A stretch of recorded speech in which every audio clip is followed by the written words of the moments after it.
You're listening to Cap Free Sports Radio, where the takes are bold, the facts are real, and the cap is nowhere in sight. From the locker room to the headlines, we keep it 100 every sport, every time. Let's get into it. Brought to you by any and all fantasy sports platforms other than the new ESPN app. It is Monday, August 25th, 2025. You are tuned into Cap Free Sports Theory. Today we are going to talk mostly about fantasy football because it's about that sweet spot of the year where all your drafts are going on. You probably still have a few coming up this next weekend, and that's just what it is. I myself, I drafted 3 impromptu drafts that I had no idea I was going to be joining Thursday, Saturday, and Sunday. Kind of got bored, wanted to join some leagues. 2 of them were auction leagues. It's going to be very interesting to talk about how those went. I also backed out of a league where I'll tell you the details, it seemed a little overwhelming. And then I'm going to explain to you why every team that I enter into a league is known as the Kickers Union. I'm going to explain that, where that came from, what it means, and what it's all about. And then we also have some community involvement in this week's episode. I did give the opportunity for, I'm going to say, about 15 people to participate in this episode, and a couple of them chose to do so, and we appreciate that. And we also understand the people who, couldn't do so, whether they just didn't want to or they didn't have time. Fully understand that. There's a couple other things, fantasy baseball has started up this week, at least in one of my leagues. And then there's an interesting thing that CBS did with one of their NFL broadcast teams that I'd like to touch on. I got a little bit of a commentary about the Chiefs Kingdom documentary and the Cowboys America's Team documentary.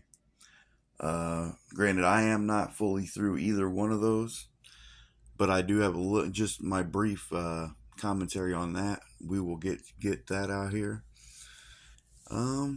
And I think the only right way to lead off this episode is going to be to get that community involvement right out the way, because I know, well, at least for the couple of people who did participate, I'm sure that that's why they're here.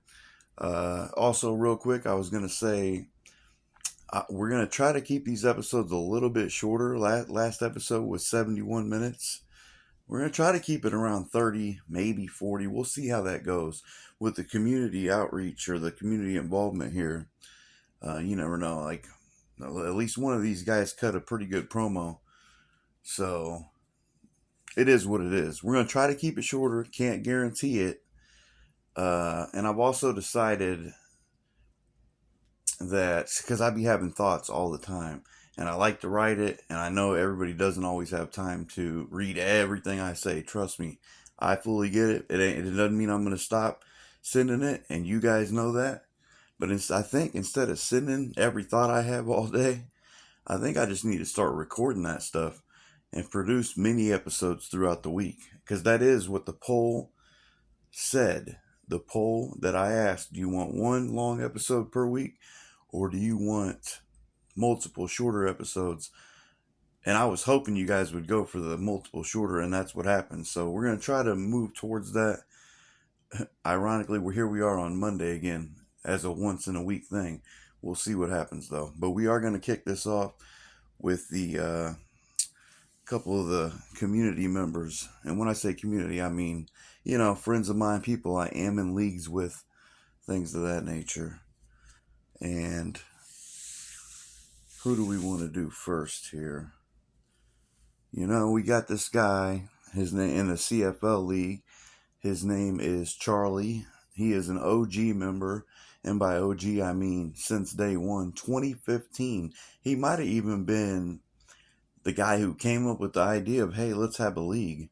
And, we had all known each other for a few years before that anyway, so it was surprising we hadn't already had a league. But whether he was the brain, whether it was his brainchild or not, he was definitely the commissioner for a good 7 or 8, maybe more years than that. So here's the question that I sent to Charlie and his response. Charlie is the winningest OG member of the league with 80 wins all time. And Charlie also has multiple title game appearances. But Charlie's also still chasing that elusive championship in the CFL. And it's for sure going to happen. Eventually, it's going to happen. You don't win over and over and over again and not finally break through for that championship. So, Charlie, is this the year? I was just looking at the league history the other day, and I did notice I had, I was somewhat up there in total wins for everybody. But, I just attested to, just keeping it simple, trying to get the guys to get the points, the catching running backs, the receivers, high scoring quarterbacks, whoever's hot, be a waiver wire shark out there, I just like how competitive this league is, because even in my bad years, everybody's near 500, game under 500, stuff like that. It's a very competitive league. So, to get a couple of second places out of that, it's a good thing, because, it's a hard league to finish in the top 2, top 3. So I feel very honored to at least be there, and I know with keep working hard that eventually championship will come. So, Charlie's keeping the faith that his time will come. And all you can really do is just keep winning. And as he said, second place, it does have its perks as well. It's not quite first, but there's a little prize involved with second usually as well. Next, let's see what I had to say to LeVar, who is joining the CFL, and let's see what LeVar had to say back. I can give myself a little bit of credit for suggesting LeVar join our league here in the CFL. LeVar and I have had a little bit of a history, met in a few championships in a fantasy football league at least twice. I think we met in a baseball championship or something like that. And what I'm just curious about, LeVar, is have you had a chance to look over your team and consider any keepers? And, I guess it's obligatory to ask you, how do you feel about the Eagles, your Eagles, for the upcoming NFL season? Is it going to be a repeat? Are you guys going to give anybody a chance, specifically the Chiefs, when you play the Chiefs in week 2 and hopefully not play them again in the Super Bowl? My Skip Bayless. We meet again, brother. Let's see, as far as the league, should be a fun ride. I'm leaning towards Hurts and probably Brian Thomas Jr. for my keepers right now. Slight lean, nothing official. This season's outlook. Man, we should be pretty dominant, man. We should be pretty dominant. Defense really is the only question marks. Second cornerback, second linebacker, a couple backup edge rushers. But all in all, man, we're still a championship team. I expect nothing less. At least the NFC championship. So, should be another fun ride, man. Look forward to seeing the boys handle the business. Lego. Confident and rightfully so regarding the Philadelphia Eagles, LeVar's own Philadelphia Eagles. Yeah, it's hard to go against what they got going on, because they crushed the league basically 2 out of the last 3 years. Really, all 3 of the last 3 years, they just kind of fell apart in the middle year. And, the whole rest of the NFL allows Philadelphia to draft great player after great player, so it's not a lot you can really do if everybody's just going to let them get all the best players in the draft and make the best trades. I mean, you can't blame them for doing it, though. You're listening to Cap Free Sports Radio. The next member of the community to participate this week is going to be Mike Morris. I sent him a question. I told him to cut a Ric Flair style 1980s Ric Flair promo. And I mean, he did a good job of putting length behind it. He gave us a good breakdown of his, kind of back and forth ride in the CFL thus far. After 2 pretty rough seasons to start off his CFL career and the infamous David Johnson trade, Michael Morris was able to turn everything around. He's won a championship, and he's appeared in several championships just in the last few years. And Mike, tell us why the reason for that all happening. Tell us why the reason for that turnaround is Justin Jefferson. And if it isn't Justin Jefferson, what else? What else is the reasoning? Chief Morris here. So, to answer your question, I would say there's actually 2 reasons why for my turnaround back in 2020. Just to recap here, my first 4 years, I won a total of 15 matchups, and with 3 wins, 2 wins, 5 wins, 5 wins. On my 5th year, 2020, we had a slow draft, meaning we had like 8 hours per pick on the 10 teams because that was the COVID year, and we just could not get a date set. That allowed me to do homework. And since then, I have learned to do homework on rookies. Hint, how you get good keepers. I was pretty fortunate that I watched LSU football the year before and was a big fan of the Joe Burrow, Justin Jefferson, and Chase combo down there. And knowing how well Jefferson was in college, I had a great feeling about him. So I drafted him pretty late with a lot of research and a lot of homework on him in 2020, which coincidentally, that was the year I also beat Paco in the championship, which will bring me back to my second reason of a turnaround. My first or second year, the infamous trade of David Johnson. I didn't live that down for 4 years. And how that all went down, I couldn't even tell you. It was like a 5-2 player trade. I gave him David Johnson. I think I got Eddie Lacy and 4 other bums. Obviously, I learned a very valuable lesson. I don't trade. The only trade I ever did after that was, believe it or not, to get David Johnson back from Paco in 2020, and I ended up beating Paco in the championship with David Johnson and Deshaun Watson out of the Texans Houston, and the championship matchup was because David Johnson taking catches from Deshaun Watson and getting touchdowns with it. Pretty fortunate, and with a nice little bittersweet, revenge on my part. And I loved that part. It was awesome. What better way to get back at a team and get your player back on a shit trade and just to go beat him in the championship. So that was kind of cool. And Chief Morris, that's how we do. I will say this too. In the last 5 years, since the championship, I've gotten second place 3 times. One versus you, Jeff, the other versus Ross, and the other one versus Kurt. So in the last 5 years, I've gone to 4 championships, won 1, and been runner-up 3 times. I believe it was Terry that called me LeBron James last year. That one kind of hurt my feelers. So, coming after you, Terry. Beating you twice this year. I hope to see you in the playoffs. Chief Morris out. Good luck, y'all.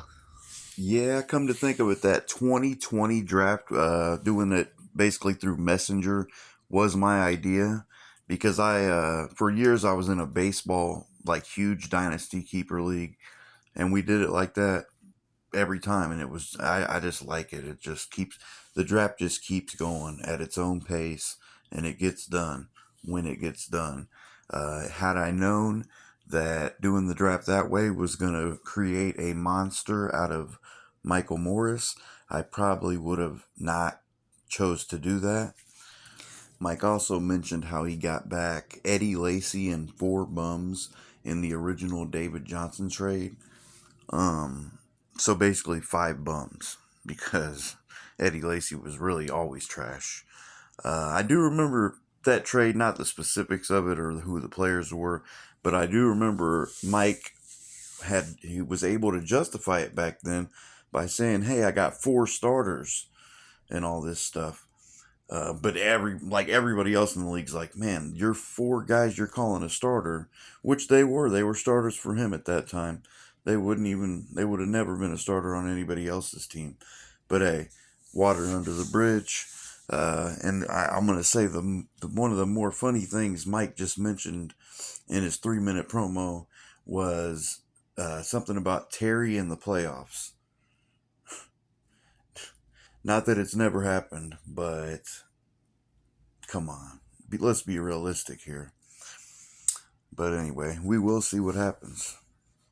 That is the extent of the response I got back from everyone.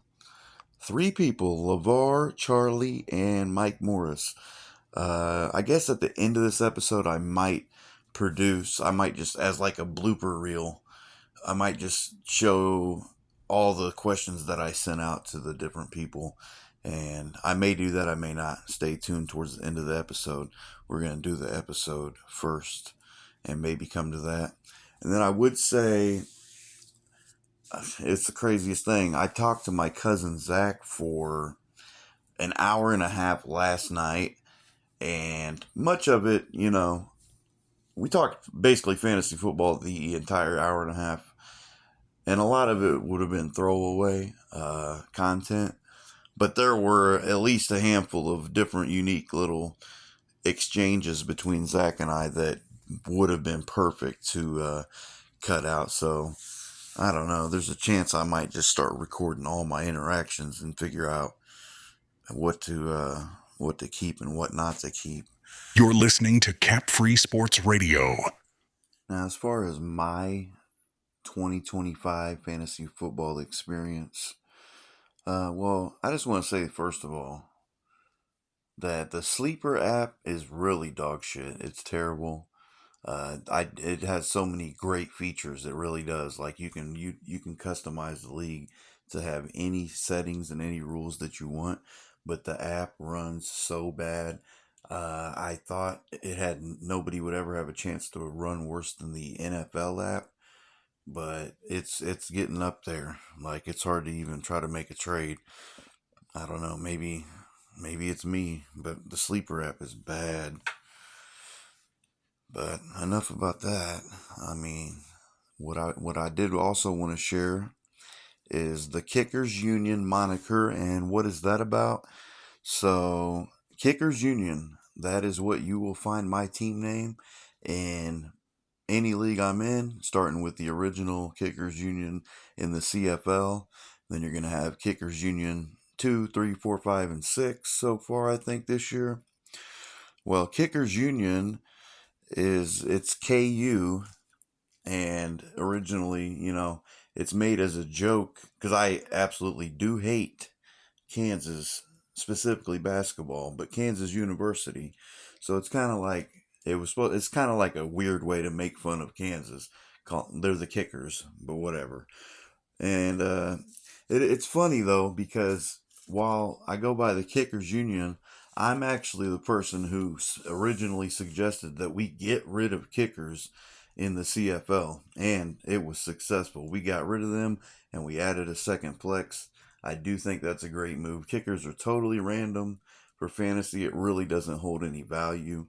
If you're really trying to have a competitive league, there'd be nothing worse than a championship, Super Bowl, however you call it, in your league being decided by a kicker who scores 21 points or something like that. That's silly. Like if he's the last player and that's what happened, that'd be a goofy way. That would not be a fair way to determine a champion. So kickers being out of leagues is definitely the move. I'm totally seeing that more and more as I look around. The thing, though, is with my gimmick as the Kickers Union president now, and it's total satire, and I think everybody gets that. Now, any league I join, I've got to write a post that says, here, we need the Kickers Union representative here would like us to add not only one, but 2 kicker slots into this league. So we would have 2 kickers and use the fractional points for all kicks over 30 yards. So 31 yards would be 3.1 points all the way up. So yeah, that's what's the deal with the Kickers Union. I think it sticks for me because I don't know. I will be honest.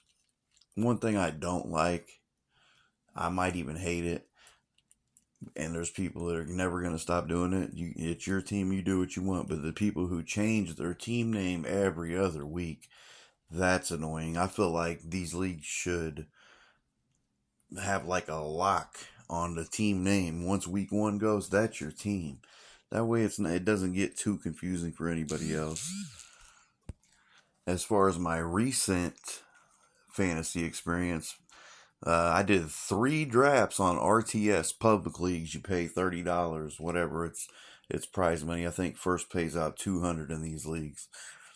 And I for whatever reason, I absolutely needed to do an auction. So last Thursday, I signed up for an auction, and I actually was doing the auction while I'm working, and it was a challenge, but I feel like it turned out pretty fair, and I had a really fun time doing it. So much that I did a second auction under the same format, same website, on Saturday, and that one went okay as well. One interesting thing that I noticed about, I can't remember, it's one of those 2 leagues where I did the auction.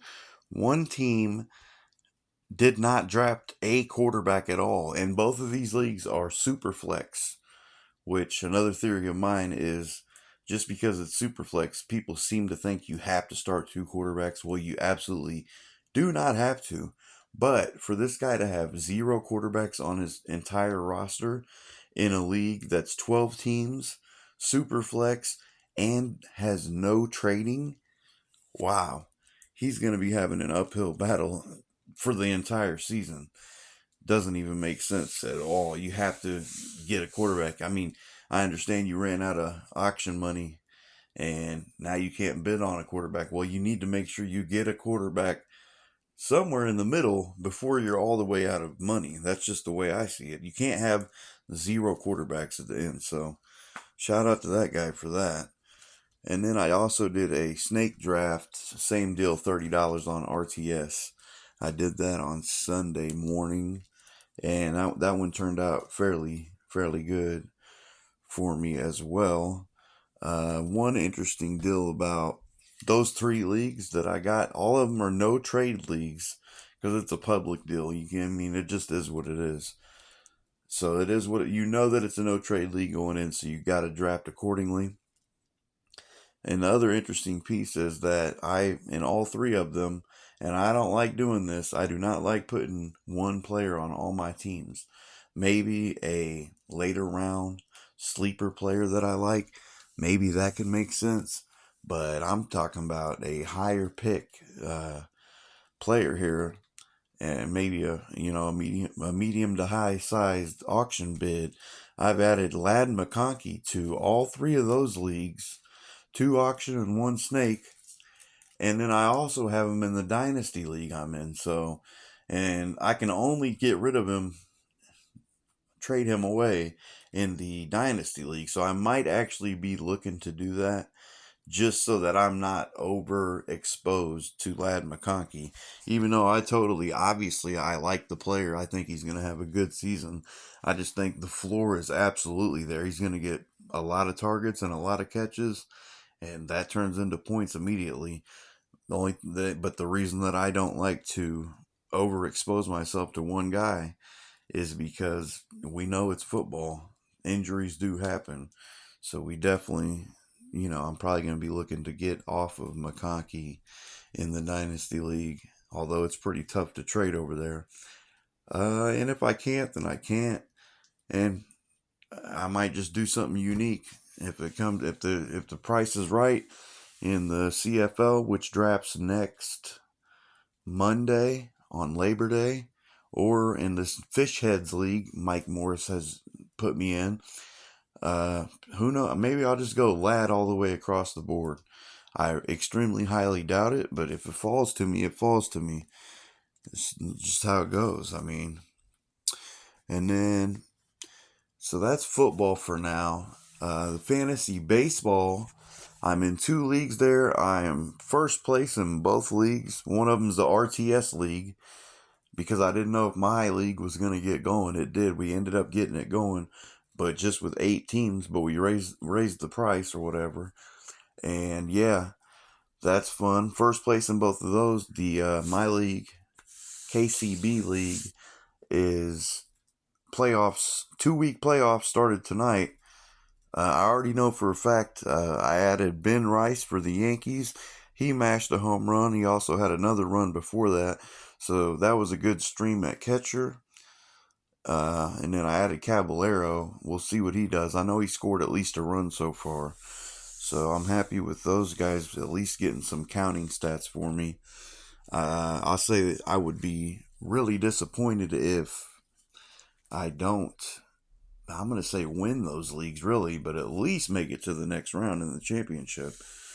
So, yeah, that's baseball.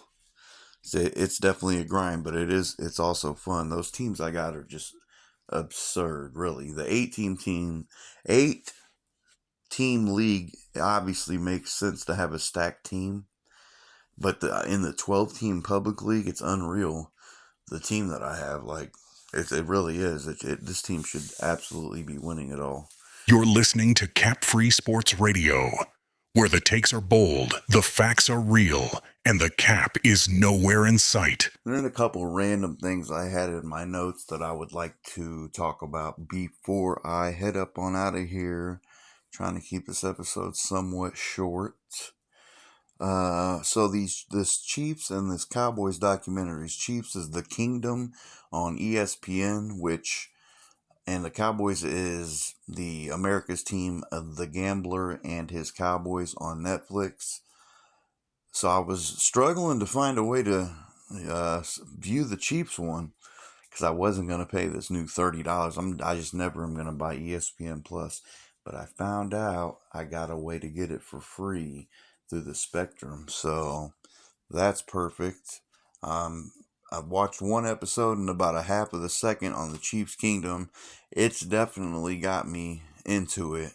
The Cowboys one, it's not that I'm not into it, but I promise you I've paused that thing like 100 times every 5 or 6 minutes, because I can't. It's unfortunate, but the world we live in, I can't stay out of my phone for more than, I don't know, 5 minutes. Got to look and check something or another.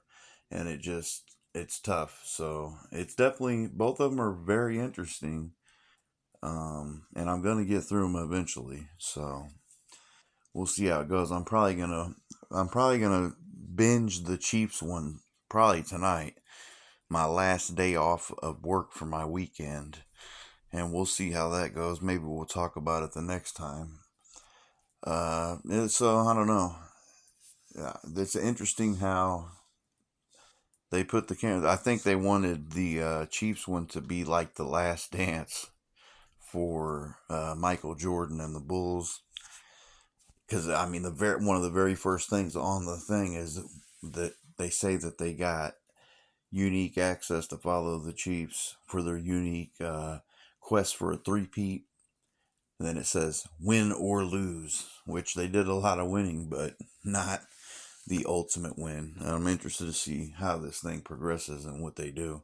But it's giving me, I know plenty about my guys, my Chiefs, but there's stuff you don't know too, and it is interesting. And the people, whichever one, Mark Donovan or whoever it was, Clark Hunt, that says that it humanized these guys, it kind of did. It really did. And I personally, I hope that reaches into the mainstream, because the hate that the Chiefs get is unbelievable. Because 5 years ago, they were loved. Mahomes was a new, fun, shiny toy. And the only thing Mahomes ever did wrong is the same thing Brady did wrong, and he beats your team. So it's unfortunate how that works. And then the other piece of information on my notes that I wanted to talk about, I was looking up just to see if the week 1 broadcast map was available to see like what regions. Like, I'm in Kansas City, so I'm trying to see what games they're going to show on CBS and Fox in our region, and then sometimes look at other regions and see what the interesting stuff is. Well, number one, the week 1 matchups are really not that good. They're actually pretty bad. I mean, the main event is Detroit and Green Bay. I guess it's somewhat interesting, but I don't know. It ain't really moving me a lot. And a lot of the other matchups they're not very good. Like Cleveland and Cincinnati could be interesting. Maybe if Sanders was playing. But then again, at the same, Cincinnati does struggle week 1s a lot too. So I guess they could make a case for that. But all that rambling to get to the point of, I was looking at the broadcast pairings and who's covering what game and all that. And obviously, you know how Jim Nantz and Tony Romo is the number 1 on CBS. And there is Kevin Harlan and Trent Green together on CBS, but they're actually the number 3, right? So I was like, well, because the number 2 is going to be Ian Eagle and Charles Davis, who they do a great job. There's a chance I might prefer them to Nantz and Romo, at least in certain spots. I also don't mind Harlan and Trent Green. They do really good too. But the thing was, Ian Eagle and Charles Davis is no longer a thing. Ian Eagle is now partnered with J.J. Watt. So I'm like, wow. Like, don't they realize that they have a good thing going with these two guys? So, I did a little more digging on the situation, and there's a few things that I found out. So,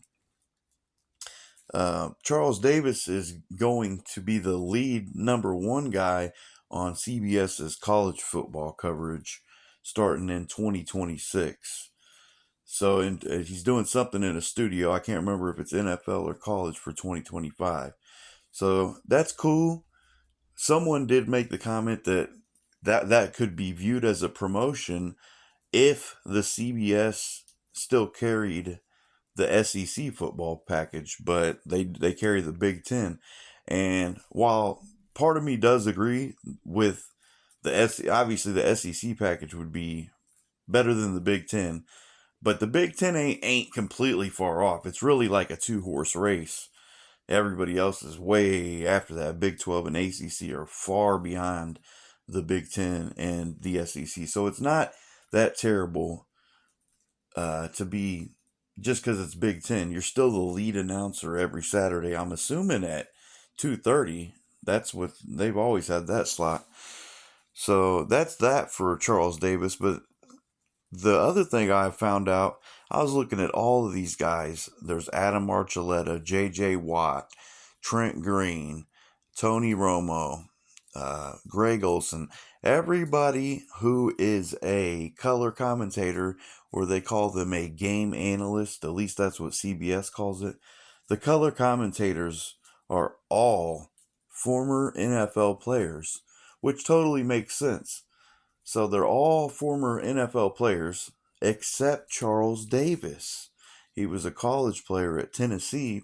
He played corner.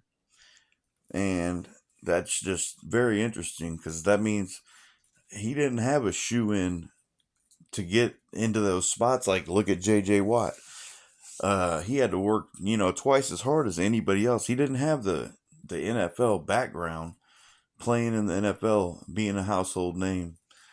So, and he does such a great job. And I would expect that continues. no matter where the guy goes. Charles Davis was so good. I just really liked the connection with Ian Eagle and Charles Davis. And I bet you I'm not the only one who noticed those guys being really, really good at what they do. And it doesn't mean that J.J. Watt won't be very good at his job and partner and turn into a good pairing with Ian Eagle. But I don't think the transition will be completely seamless. I think, you might notice a little bit being off at first, but they'll get there, I'm sure. Ian Eagle's, he's top of the line. He's very good at his job. So that's just me. I don't even know. That may just be me completely over looking into it way too hard. And that's fine. That's what I do. I like to look at situations and analyze them a little bit. So I think that's probably going to do it for this week's episode of Cap Free Sports Theory. I do think I am going to write down my thoughts if I can't record them immediately throughout the week. And then I'm going to record my thoughts. That way they can get put on the air. Because I promise you there was so much more this week that I had been thinking of. But when I came down to writing this episode today, there's just, I don't know, it feels like I've left out a ton of stuff. But I was personally super excited for the community involvement part. And there was a few of you that did participate, and I do appreciate that. We'll see if people continue to do so. I'd almost count on the fact that I could get LeVar to do something weekly, and Morris, I'm sure of it. I'm sure Charlie's down to at least make a comment, give us how did his week go, and fantasy type shit. And we'll just see how that goes going forward. Obviously, I mean, I don't mind talking, but a podcast is genuinely supposed to be a back and forth type of situation. So at least if we can do that in some manner, we're going to figure this stuff out. This is for the community, and that's what it's going to be. And I mean, if that means making a phone call like my cousin and I did, that's what we'll do, because I have found a way to make it come to the podcast. So as far as recording and all of that. So again, we do appreciate y'all for listening. Hopefully by the time this is over, I'm thinking it's going to be around 40 minutes. And that's if I don't add the questions that I sent out. So yeah, appreciate y'all. As always, T.Y. Hilton, boy.